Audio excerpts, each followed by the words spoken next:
Welcome to The Core, where we are planting the seeds to financial success. I'm Colten Hibbs, Education Credit Union's Financial Health Coordinator, and I'm thrilled to have you join us today.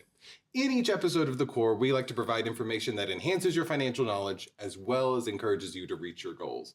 And today, I am joined by Senior Vice President of Lending, Adrian Alejandre, and we are going to talk about those fun purchases: boats, RVs, motorcycles, purchasing recreational vehicles. And the Senior Vice President of Lending is the expert. Adrian grew up in the small town of Hereford, Texas. He graduated from West Texas A&M University in 2009 with a bachelor's in business administration, emphasis in accounting.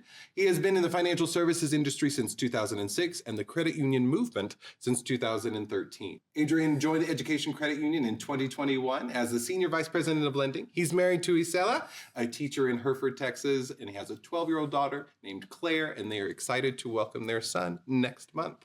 Adrian has a passion for serving his community and is continually looking for new ways to do so. I am so glad to have you here with us today. So, are you excited? I'm very excited. Thank you for the invitation. Well, of course. Let's dive on in.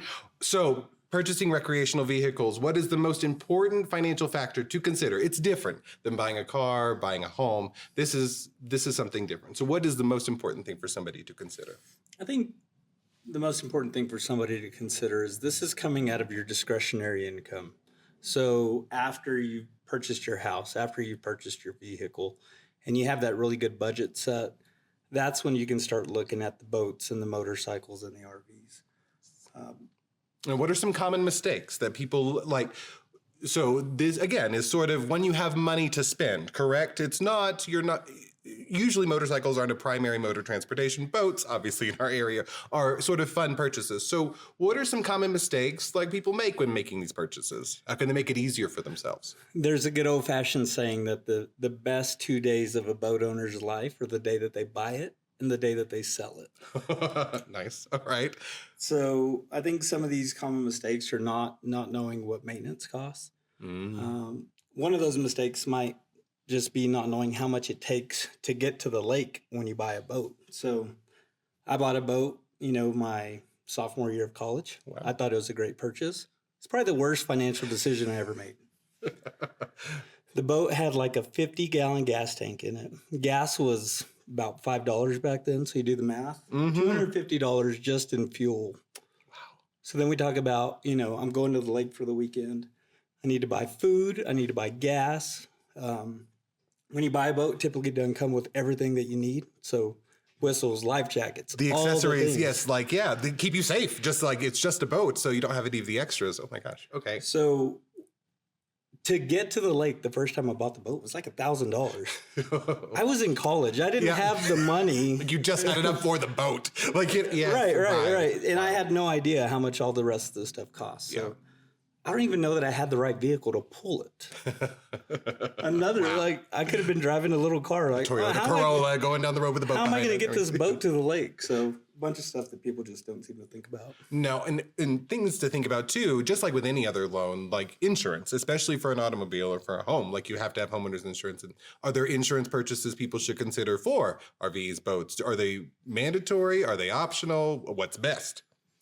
So whenever I bought my boat, I didn't have a penny in the bank. So I had to finance it, right? Yes. And with that, you lose some financial independence that you would have otherwise. So if you decide to play it smart, pay cash, then you can really decide, based on your risk appetite, do I need full coverage or can I just keep liability insurance? But if you go to, any financial institution to get that thing financed, the financial institution is going to require that you keep full coverage on it year round. And I think you have to remember, if I can only get 3 months of usage out of this, am I willing to pay insurance for the entire year and the payment, Yeah, absolutely. That's something that your budget really needs to sort of be. That's something that needs to be considered within a budget for a purchase like this. Now, how can someone determine whether buying like new or used is a better option for their budget and long-term needs? I think it's really pretty common knowledge for people to buy a used car. They know that's sort of the best financial decision, that a new car is a luxury. But when it comes to an RV, when it comes to a boat, is the expectation to buy new or is it to buy used? I think it's just like a car. So whenever you buy a brand new RV or a brand new boat or a brand new motorcycle, it's going to depreciate as soon as it drives off the lot. So I think some people are probably more inclined to work on their own stuff, and they might be more mechanically inclined. And if that's the case, you may want to go the used route because obviously you don't know what you're buying Yeah.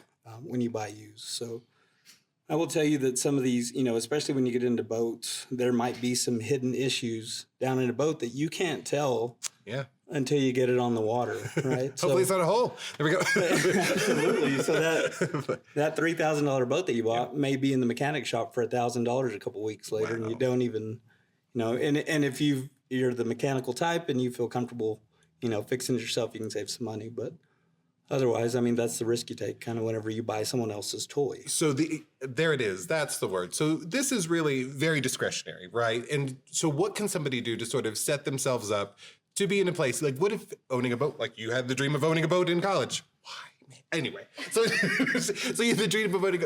When you have these sort of dreams, how can somebody best prepare themselves? Like, yes, I know you want a boat right now, college sophomore, but here's a couple of things to think about and what would you tell yourself back then? I think, the cost isn't the cost. I know we've talked about that quite a bit. So just because you're paying $3,000 for this toy, whatever the case may be, there's going to be more costs associated with it, whether it's insurance, whether it's maintenance, whatever the case may be. And you have to plan on not only that payment that you're taking on, but like I said, the cost to get to the destination, the repairs, the maintenance, the insurance, all these things come into account. And looking back at my sophomore year of college, I wish I would have known that back then. And I don't even know, what does it cost to like change the oil in an RV? What does it cost to like that kind of stuff? Like even fundamental maintenance, not just trips, not just using it too. Interesting. Here we go. So just really creating a plan to where not only it fits in your budget in terms of a monthly payment, but what does a trip look like? Plan out a trip, plan out your destinations, and really see if it works. I would even say plan out the next 5 years or the length of time that you have the loan or whatever time you get the loan for. What else do I plan on buying a new house? Am I going to need a new vehicle in that time? And is this going to kind of, we talked about the debt to income holistically look at your budget. Holistically, is it going to work in my budget, or is this, I'm stuck with this thing, or am I have to sacrifice, or am I going to have to take a loss to sell it? Because these toys are pretty expensive, and they're expensive commitments essentially. So, are you looking at any life changes in the next handful of years? That's pretty impressive. So anything else you would want to share with our audience, anything you would want to wish you would have known now's the time? I think you look at other factors besides just what it costs. That's the minimum to get, have that time. And I'll say some people, some people don't take vacations. This is their vacation, and you can make some lifelong memories. Absolutely. With boats, RVs, whatever the case may be. So whatever you plan, just make sure that that's the lifestyle that you want for the next however many years you decide. And then if you decide, something different later on down the road, that's still an option. Fantastic. Well, thank you so much, Adrian, for joining us and for sharing your time and expertise with us today. Your insights have been so valuable, and I know our members find it valuable as well. And thank you to our audience for tuning in. Remember, new episodes of The Core drop on the first Friday of every month on Apple Music, Amazon, Spotify, and YouTube. And we'll see you then. Thank you so much. Thank you.